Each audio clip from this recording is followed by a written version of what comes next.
Ronaldo 40 বছর বয়সে ফাইনালে গোল করে পর্তুগালের হয়ে 3 নম্বর ট্রফি জিতলো।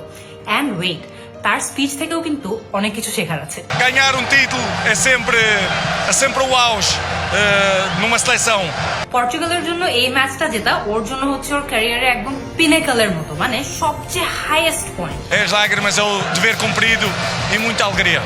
এই ফ্রেজটা শুনে আপনাদের অনেকের মনে হতে পারে যে এটা তো ডিউটি হ্যাজ বিন ফুলফিলড হওয়ার কথা, কিন্তু এটা ভার্বটা কোথায়? ফুলফিলড কথাটা এখানে একটা পার্টিসিপল, বাট এটা এই সেন্টেন্সে কিন্তু একটা অ্যাডজেক্টিভের মতো কাজ করছে এবং এইখানে একটা ডিউটিকে যে সম্পূর্ণভাবে শেষ করা হয়েছে সেটা বোঝাচ্ছে। Há de ser uma emoção especial, acabou por verter ali algumas lágrimas. De onde é que elas vieram? Shed a few tears কথাটার অর্থ হলো চোখ থেকে একটু পানি পড়া। সেটা কিন্তু চাইলে ইজিলি বলা যায় falling tears, but that doesn't sound as good. So আমাদেরকে এই ক্ষেত্রে বলতে হবে I shed a few tears অথবা you shed a few tears. Se perguntam-lhe quando é que vai acabar, eu pergunto-lhe se não lhe dá mais fome ainda. Still have that hunger for more. এটা বলতে কি পেটের ক্ষুধাকে বোঝাচ্ছে?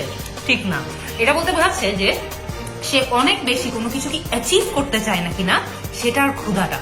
So অনেক কিছু বড় কোনো অ্যাম্বিশিয়াস কোনো কিছু যখন আমরা অ্যাচিভ করতে চাই আমরা বলতে পারি having a hunger for it. Well, a big congratulations to CR7 and next কোন এরকম ভিডিও আপনারা চান আমি কভার করি এটা আমাকে জানাবেন।